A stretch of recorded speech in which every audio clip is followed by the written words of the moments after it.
Good morning students, how are you all? In the last class we will discuss the theorem. अपन ने एक theorem पढ़ी थी, क्या पढ़ी थी कि अगर कोई एक सर्कल के अंदर कोई एक आर्क से AB अगर सेंटर पे एक एंगल बना रही है तो वो जो कॉरस्पॉन्डिंग पार्ट में कोई एंगल बनाएगी वो उसका हाफ होगा, मतलब एंगल AOB जो होगा वो ट्वाइस एंगल ACB होगा। ये आपको बताया था। अब यही सपोज कर लीजिए यहाँ पे एक एंगल और बना लीजिए AB, मतलब तो एंगल ADB जो बनेगा वो एंगल ACB के इक्वल होगा और ये हाफ ऑफ एंगल AOB होगा। ठीक है, तो इसी का यूज करते हुए अपन एक्सरसाइज स्टार्ट करते हैं 12.3 क्वेश्चन नंबर 2 से। फर्स्ट ट्रू फॉल्स है वो आपसे करना है खुद से। अब क्या दिया हुआ है in figure, if angle ABC is 45 degree, ये एंगल ABC ये 45 दिया हुआ है, तो आपको प्रूव करना है कि जो OA है वो OC पर परपेंडिकुलर है, मतलब 90 डिग्री का एंगल बन रहा है इसमें, ये आपको प्रूव करना है। अब अभी इसी थ्योरम के बेसिस पे we know that angle subtended by an arc at center is double the angle subtended by it in remaining part of circle.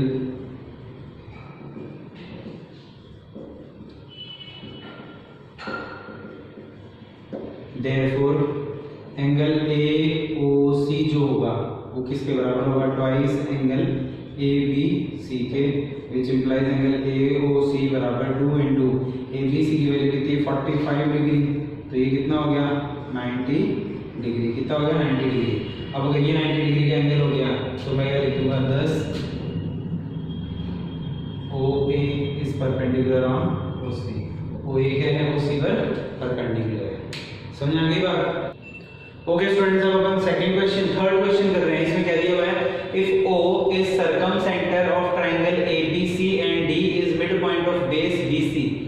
D क्या है, बेस BC का मिड पॉइंट है, तो आपको प्रूव करना है, क्या प्रूव करना है कि एंगल BOD जो है ये वाला एंगल है, ये जो एंगल है वो किसके इक्वल है, एंगल A के, इस एंगल A के इक्वल है, ये आपको प्रूव करना है। ठीक है, तो अब आपको ये तो पता है कि जो एंगल A है वो इस DOC एंगल के हाफ के इक्वल है, क्योंकि ये देखिए एक सर्कल है, ये BC आर्क हो गई, इस BC आर्क के सेंटर पे एंगल BOC बन रहा है और अदर BAC एंगल बन रहा है, तो ये BAC एंगल इसका तो हाफ है, ये प्रूव पता है। अब अगर मैं इस एंगल को भी इसका हाफ बना दूं तो मेरा काम हो जाए, मतलब मैं अगर इन दोनों ट्रायंगल्स को कॉन्ग्रुएंट प्रूव कर दूं तो ये एंगल इसके इक्वल हो जाएगा और ये दोनों मिलके इस BOC के हाफ के इक्वल हो जाएंगे। तो देखो गिवन टू प्रूव आप देख के कर लीजिएगा, प्रूफ देखिए इसके अंदर क्या करेंगे आप। प्रूफ इन ट्रायंगल, कौन सा ट्रायंगल ले लिया, ODB and ODC, ODB and triangle ODC। ODB और ODC के अंदर देखिए OB जो है वो OC के इक्वल है, रेडियस OD दोनों में कॉमन है और BD बराबर DC है, क्योंकि D क्या है मिड पॉइंट ऑफ BC है।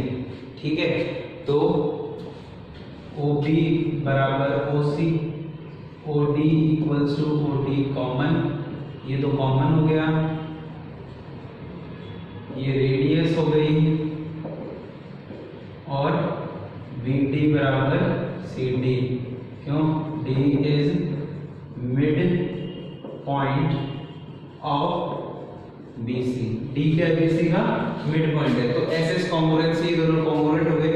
सो triangle ODB is congruent to triangle ODC by triple S congruence rule. Triple S congruence rule से दोनों कॉन्ग्रुएंट हो गए, तो सिंपलिसिटी से एंगल BOD क्या हो गया, एंगल DCOD के इक्वल हो गया 10 by CT angle BOD is equals to angle COD equals to half of angle BOC, half of angle BOC, which implies angle BOC equals to twice angle BOD। इसको equation 1 कर दिया, इसको equation 1 कर दिया। अब according to theorem BC is a common arc which subtend angle BOC at centre and BAC at remaining part of circle. Now arc BC subtends angle BOC at center and angle BAC on remaining part of circle. So by theorem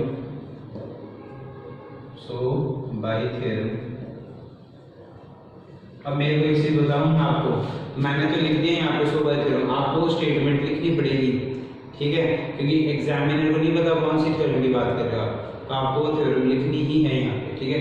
so by theorem angle BOC equals to twice angle BAC, ये second equation हो गई, ठीक है। और angle BAC की जगह मैं केवल एंगल AB लिख सकता हूँ, तो मैंने लिख दिया यहाँ पे ट्वाइस एंगल A। क्लियर है। अब दोनों को अगर इक्वेट करता हूँ, equating equation 1 and 2, equating equation 1 and 2 we get, हमको मिल गया, क्या मिल गया, ये अगर दोनों का LHS इक्वल है तो दोनों के RHS भी आपस में इक्वल होंगे, तो twice angle BOD equals to twice angle A, ये 2 से 2 कैंसिल, एंगल BOD बराबर क्या आ गया, एंगल A के बराबर आ गया। तो यही मेरे को क्या करना था, प्रूव करना था। क्लियर है बात। ओके स्टूडेंट्स, अब फोर्थ क्वेश्चन में क्या दिया हुआ है, if two triangles, triangle ACB and triangle ADB are drawn on both sides of common hypotenuse AB, then prove that angle BAC equals to angle BDC। मतलब angle BAC ये angle BDC इस angle के equal है, ठीक है। अब मेरे को क्या दिया हुआ है, ये सर्कल मैंने जो बना रखा है अभी यहाँ पे, ये मैंने ड्रॉ किया है। ड्रॉ कैसे किया है, आपके AB को एज ए डायमीटर लेके, AB को एज ए डायमीटर लेके मैंने ये सर्कल ड्रॉ किया है। तो मैंने लिख दिया taking AB as diameter, taking AB as diameter, draw circle with centre O, जिसका सेंटर क्या हो, O हो। AB को ऐसे डायमीटर लेके सर्कल ड्रॉ कर दिया, which passes through C and D, जो C और D से भी पास करती हुई जा रही है, ठीक है। ये तो मैंने कर दिया। अब इसका करने के बाद में मेरे को देखो, ये जो मेरी CB लाइन है, जो मेरी BC या CB आप कुछ बोल दो, ये जो CB आर्क है वो दो एंगल्स बना रही है सेंटर पे सर्कल के ऊपर, एक तो BAC और एक BDC। तो अकॉर्डिंग टू थ्योरम जो कॉरेस्पॉन्डिंग सेगमेंट्स में एंगल होने के वापस में क्या होंगे, इक्वल।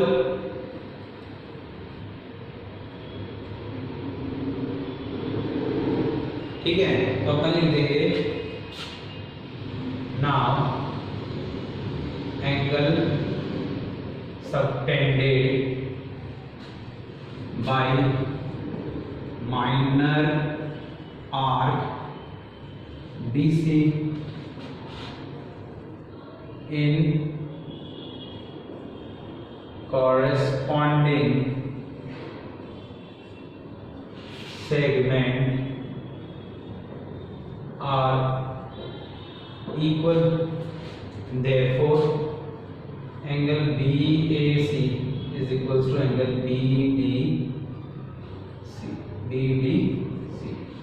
ये आपका प्रूफ हो गया। देखिए ये आर्क है, इस आर्क का एक एंगल तो बन रहा है ये और एक एंगल है ये, तो ये कॉमन बेस है, ऐसे तो कॉमन आर्क बन रहा है, तो ये इक्वल हो गया आपसे।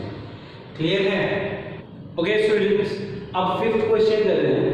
फिफ्थ क्वेश्चन में क्या दिया हुआ है, two chords AB and AC subtend angle 90 degree and 150 degree respectively at the center of circle.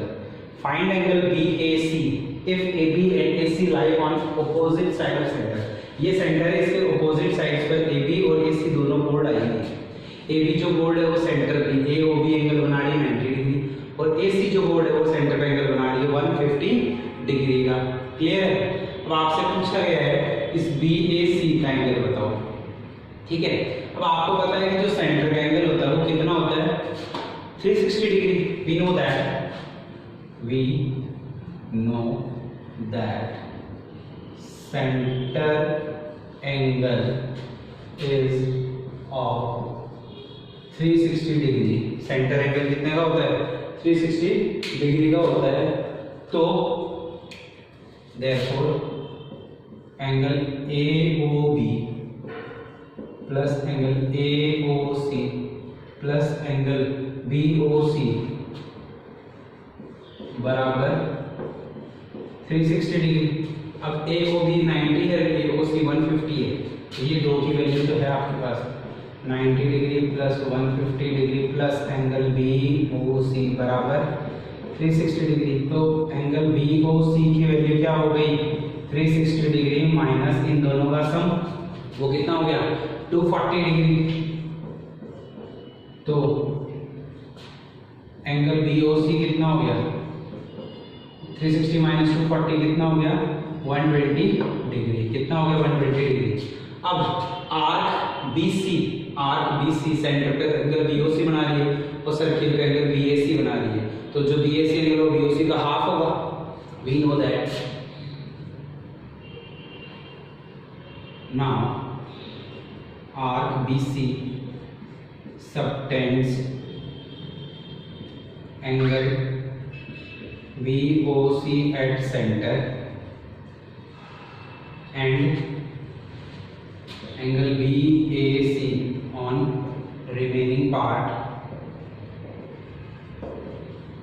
of circle. Therefore angle BAC हो गया half angle BOC by theorem. तो थ्योरम में क्या होता है ये जो सेंटर पे एंगल होता है वो हाफ होता है रिमेनिंग पार्ट वाले एंगल के। आपको पूरी स्टेटमेंट लिखनी है। तो अब बताओ BAC एंगल कितना हो गया which implies angle BAC equals to half into BOC की वैल्यू अभी निकाली थी अपन ने 120 डिग्री, ये हो गया 60 डिग्री। क्लियर है? ओके स्टूडेंट्स, अब 6th क्वेश्चन कर रहे हैं। इसमें क्या दिया हुआ है कि O is circum centre of triangle ABC। O जो है वो ट्रायंगल ABC का सर्कम सेंटर है, और इसमें मैंने एक सर्कल बना दिया वो सेंटर से जो A B और C को इंटरसेक्ट करता हुआ जाता है।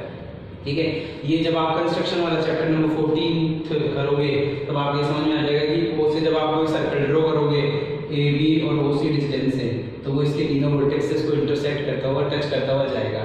तो आपको प्रूव करना है कि एंगल OBC ये एंगल और एंगल BAC ये एंगल, इन दोनों एंगल का सम कितना हो 180 हो।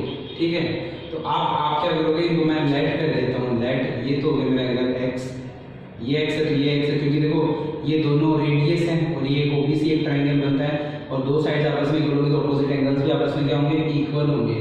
ये X कर लिया, इसको आप कर लो Y और ये कर लो आप Z। ठीक है, ये Y हो गया और ये Z हो गया। क्लियर है बात? अब इसके अंदर ये देखिए कि जो Z है वो ट्वाइस ऑफ Y के बराबर है कि नहीं है, क्योंकि देखो आर्क BC सेंटर पे एंगल BOC बना रही है और रिमेनिंग पार्ट पे एंगल BAC बना रही है। तो we know that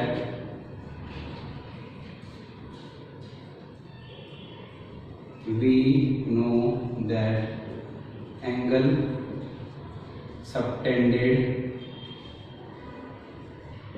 by an arc at center is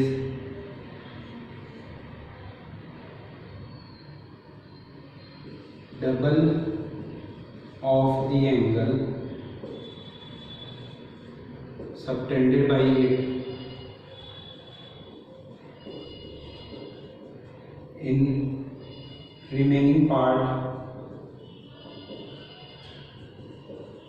of circle.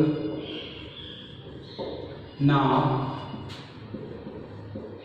arc BC subtends angle BOC at center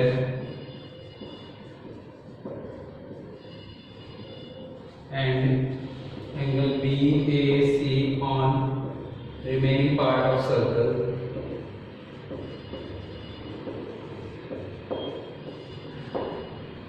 Therefore z बराबर 2y, इसको इक्वेशन 1 दे दो। z बराबर क्या हो गया 2y हो गया। और एक OBC मेरे पास ट्रायंगल बन रहा है, OBC क्या बन रहा है मेरे पास एक ट्रायंगल बन रहा है और ये एक ट्रायंगल है तो इसके अंदर मैं ASP लगा सकता हूँ। Now in triangle OBC by ASP of triangle x plus z बराबर 180 डिग्री। तो x plus x 2x plus z की जगह मैं 2y लिख सकता हूँ, 2y बराबर 180 डिग्री। तो x प्लस y 2 कॉमन बराबर 180 डिग्री। तो x प्लस y बराबर कितना हो गया 2 डिवाइड में आ जाएगा तो कितना हो गया 90 डिग्री। तो x प्लस y की वैल्यू आ गई 90 डिग्री। अब x तो क्या है angle OBC which implies angle OBC plus y क्या आपके पास एंगल BAC, ये हो गया 90 डिग्री बराबर। और यही आपसे पूछा गया था, angle OBC plus angle BAC बराबर 90 डिग्री। क्लियर है बात? ओके स्टूडेंट्स, अब अपन एक क्वेश्चन कर रहे हैं, थोड़ा सा कॉम्प्लिकेटेड है, ढंग से समझना इसको। In the given figure ADC angle ADC बराबर 130 डिग्री दिया हुआ है, एंगल ADC बराबर 130 डिग्री दिया हुआ है। कोड BC इक्वल्स टू कोड CE बताया हुआ है और आपको पूछा है फाइंड एंगल CDE, ये पूरा एंगल फाइंड करना है आपको, ठीक है। अब इसमें मैं एक कंस्ट्रक्शन करूंगा, कंस्ट्रक्शन क्या करूंगा, जॉइन, एक तो B को C से जॉइन कर दूंगा, A को C से जॉइन कर दूंगा और एक B को D से जॉइन कर दूंगा। तो जॉइन AC एंड BD, तो एक तो A को C से जॉइन कर दूंगा और एक B को D से जॉइन कर दूंगा। अब आपको पता है कि AB जो ये AOB जो लाइन है वो डायमीटर हो गई, तो ये जो सेमी सर्कल के एंगल बन गए। तो ये जो एंगल है इतना इतना ADC वाला वो 90 डिग्री का होगा और एक ये 90 डिग्री का होगा, ठीक है। तो अब अगर ये 90 डिग्री का तो ये बचा हुआ इतना एंगल कितने डिग्री का हो गया 40 डिग्री का हुआ कि नहीं हुआ, हो गया ना। तो since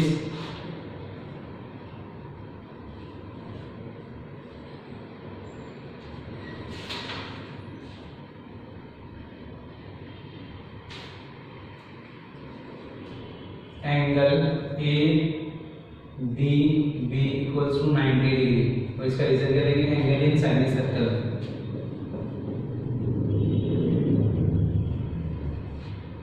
which implies angle ADC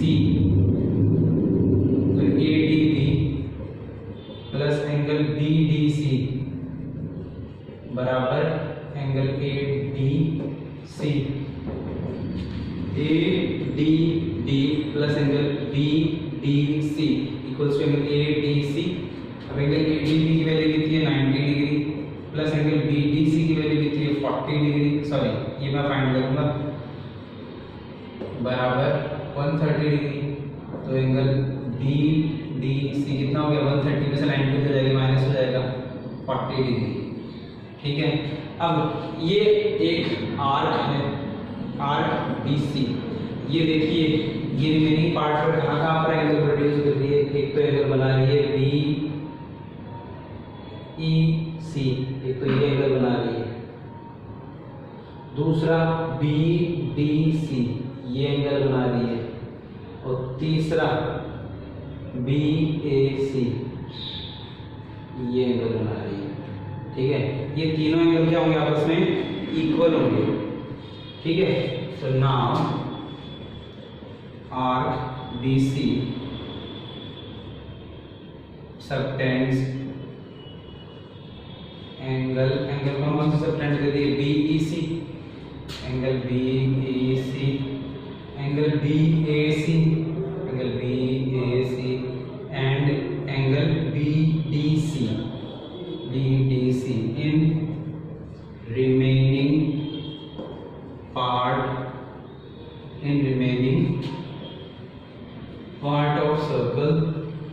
Therefore angle BEC equals to angle BAC equals to angle BDC और एंगल BDC की वैल्यू कितनी 40, तो इन सभी वैल्यू की आ गई 40 डिग्री आ गई। ठीक है, अब मैं ये ट्रायंगल ले रहा हूँ CBE ट्रायंगल ले रहा हूँ या BEC ट्रायंगल कुछ बोल दो, तो नाउ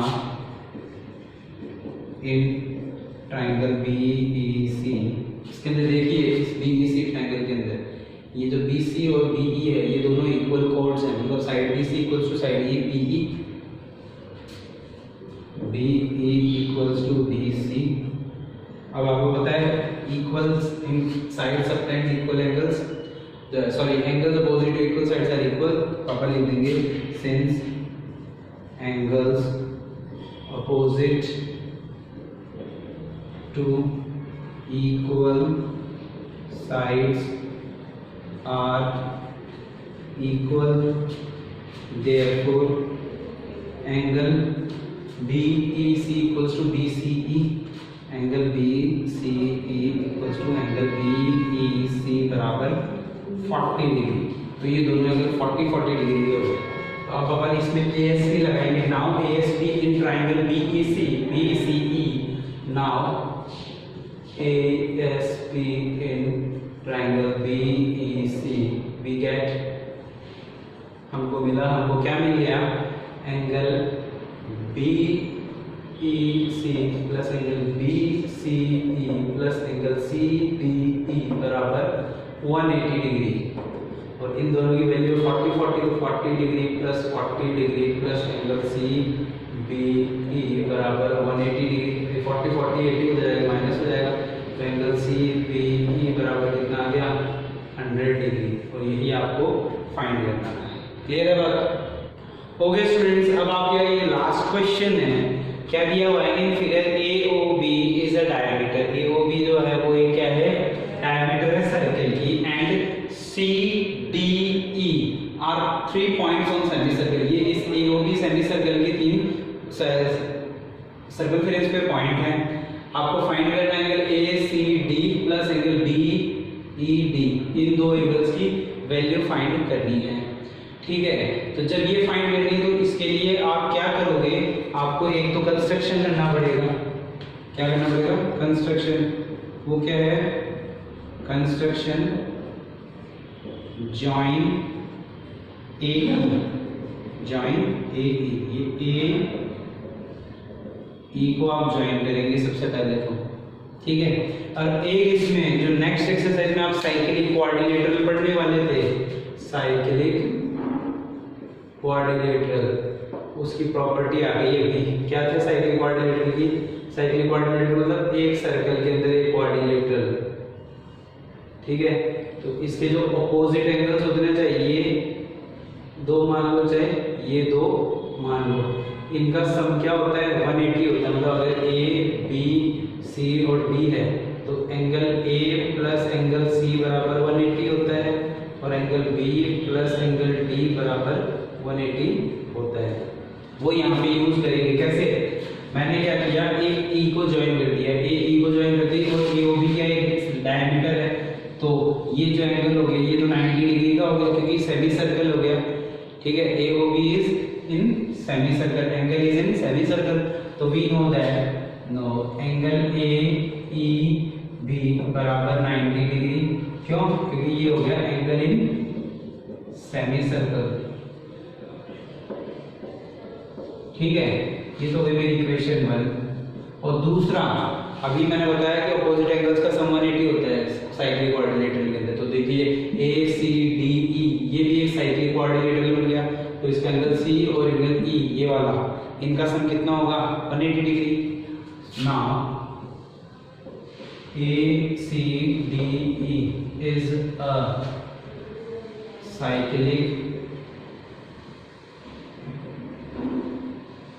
साइक्लिक क्वाड्रिलेटरल। देयरफॉर अगर ये साइक्लिक क्वाड्रिलेटरल है तो क्या होगा, ये जो एंगल ACD होगा और ये जो एंगल ADE है, AED है, इनके दोनों का सम 180 डिग्री होगा। बाई साइक्लिक क्वाड्रिलेटरल की प्रॉपर्टी, तो angle ACD plus angle AED बराबर 180 डिग्री। ये सेकंड इक्वेशन हो गई। अब इन दोनों को ऐड कर दो, तो ऑन एडिंग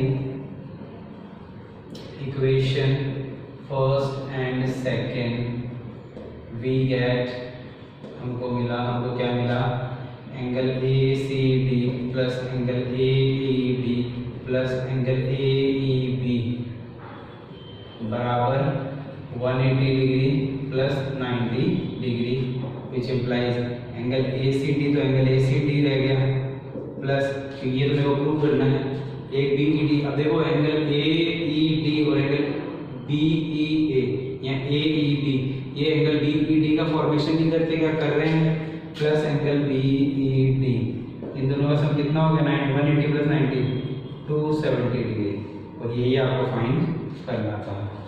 क्लियर है? तो इस तरीके से आपका ये एक्सरसाइज, आपकी एक्सरसाइज 12.3 कंप्लीट हो गई। और नेक्स्ट क्लास में अपन साइक्लिक क्वाड्रिलेटरल की थ्योरम और पूरी एक्सरसाइज करेंगे। 6-7 क्वेश्चन है उसके अंदर, तो वो नेक्स्ट टर्म पे मतलब मंडे को कंप्लीट हो जाएगी। और फिर आपके 2 चैप्टर बचेंगे जो ऑलमोस्ट 4 से 5 क्लास है, और आपका ज्योमेट्री कंप्लीट हो जाएगा।